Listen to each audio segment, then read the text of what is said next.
Sachi. What's going on for you? Hello. One big thing for me is I just took the LSAT-flex July. And so the biggest thing for me was like my timing, I would say. I probably should have did more prep tests. But also like a big thing for me is like the reading comprehension area because I am like more of a slower reader. So like I don't really know how I can like get to everything at like one time, like or in like 8 minutes, I guess, the whole like section. I hear you. Okay, so with Mhm, regard to the timing, I'll mhm, share the same idea I shared before. 8:45, just an average. mhm. So 8 minutes, again, there's variation in difficulty. So I wouldn't time individual passages. I would only time them in the context of a full section. Some passages are easier than others. We've covered that already, though, so let's put that aside.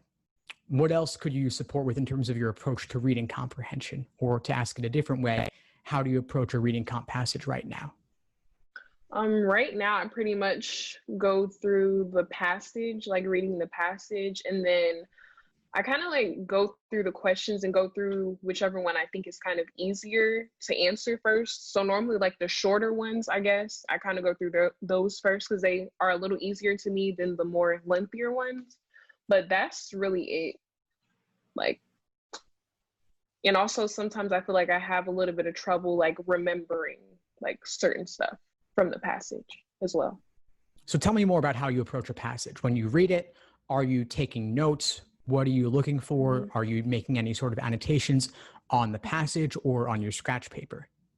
Yeah, sometimes I take notes like after each like paragraph that I read, but then sometimes I feel like it kind of takes up too much time or like I'm writing too fast, so I can't really remember.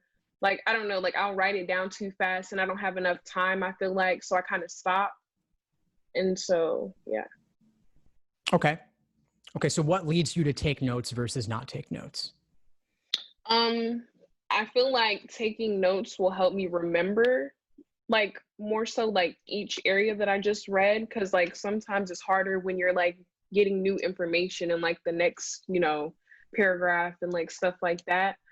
But it's just more so I feel like it does take up time writing it out. Yeah, it does. It's a trade off. Yeah. I want to ask you more specifically, though. You said there are some times where you take notes, and then there are other times where you don't take notes. So I'm wondering what Mhm. is involved in making that decision for different passages. Um, if I feel like the area that I'm taking notes on, like normally I feel like that area is like more like important. I guess it's more like the main idea of like the passage. So that's where I'll like normally write it down. Okay, I hear you. And how long do you spend on Mhm. taking these notes? And how long do you spend on your initial read? I'm not really sure how long I take on the notes per se, but like reading it, I'll say it'll take me like anywhere from like three, pushing like 4 minutes just for like reading it. Yeah. Okay. And then do you find that it becomes a bit of a time crunch with the questions? I heard from you that you were kind of running out of time. Yeah, I do. I feel like I definitely like run out of time by the time I get to the questions and things of that sort. Okay. Are there ever situations where you feel like there was some time that you used on that initial read through or note taking that didn't end up serving you? Yes. Okay. So what areas might that be? Sometimes like when I write stuff down, I feel like it might not have been as important as I thought it was. And so sometimes when I get to the actual questions, like sometimes I might think the main point, for example, like I might think the main point or the main purpose of the passage really was like I thought it was that, but it really wasn't. And so like that was kind of like what I wrote down. And then I go back to the questions and I noticed I was kind of off. And so it seems like it was a waste of time basically. And so do you feel like you start to get a sense of when that note taking doesn't serve you? Yeah, when I get to the questions normally. I guess what I'm asking more is, do you feel like through this process, you could Mhm. learn what sort of note taking serves your understanding and what sort of note taking does not serve your understanding? So I you can guess develop like an intuition for it. I guess like if I do it more, then I can figure it out. Because I do know like I didn't really focus on reading comprehension as much because I kind of like felt like at first, well, like I read all the time, so it's like it wouldn't be like where I needed to focus on as much. So I really focused more on like logical reasoning and logic games. But then later on, like when I started like going through it, I noticed that I'm kind of like struggling there the most. Yeah. And when are you taking the LSAT? Well, I just took it in July, so I was planning on taking it again in like maybe October or November to give me more time to really like prepare again and hopefully be the last time I'll take it. Yeah. So you've got some time to experiment. Mhm. If you're going for October, you've got over 2 months. So I would be thinking about developing a consistent note-taking strategy as well as a consistent approach and an idea of where to allocate time and what to look for. Reading comprehension is more personal than any other section of the exam because you've been reading your whole life. You've been reading in different contexts. You've done reading comprehension on perhaps the SAT or the ACT or other standardized exams, or even simply in high school and college. A lot of it's a lot of reading comp. So not just one strategy will work for every single student. I typically find those who do the best on reading comp tend to mark and write down very little or not at all. So I would tend towards less, but it could serve you to write down something. Okay. So I'd suggest do a handful of passages one way, a handful of passages the other way, meaning do a handful where you write down nothing at all. Do a handful where you take some minimal notes. Do a handful where you use the annotation tools, clunky as they are, like the highlighting and the underlining on the digital LSAT site on LawHub, for example, and see what feels the best for you and what gets you the highest accuracy rate. So I'm not going to simply just give you the answer like this is the way to go about it. I'm going to suggest experimentation and then seeing what works in the end. Okay. There are a couple of drills I recommend for you. One is read a passage, take some notes, and then attempt the questions using only your notes and your memory.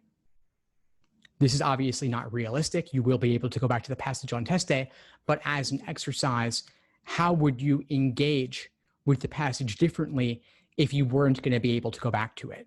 How would you read differently?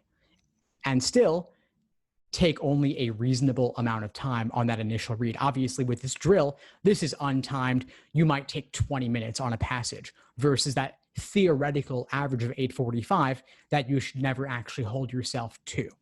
Maybe it takes 20 minutes, maybe you take 30 minutes, but as an exercise, you're really digging into the depths of your memory. I talked to Jackie about this in the logic games context. Could apply differently here. But again, just a place to play around. You could also take some simple summaries, use only your summaries. You could take more detailed notes and use only those notes. You could aim to simply read for the main idea and knock out those questions. All the general global nature questions. All right. And I have one more question. So like since I did like just take it and I already kind of know like it's not the score that I wanted to still start on like my application, like whole application process. So that way when I take it the next time, I'll pretty much have everything, like my letters of recommendations, everything. So I've been kind of like thinking about what I want to do for my personal statement. And I just wanted to know, does it really have to be towards like why you want to be a lawyer? Or can it be like on something else, on like more so like how you've grown as a person, I would say? Or does it have to be like law related? It's both of those are totally fine. It's a personal statement. Why law school is obviously a good thing to talk about. Getting personal, sharing your story, also a good thing to talk about. I go into this a lot more in the personal statement workshops. I published 2 of them on the LSAT Unplugged YouTube channel under the law school admissions playlist. They're each over an hour. We go through real personal statements. I share some general thoughts on personal statements as well. So I would refer you there to go deeper on that. Okay. All right. Thank you. Thank you, Amarachi. Thanks for tuning into the show. Please subscribe if you haven't done so already to be notified of new episodes as I release them.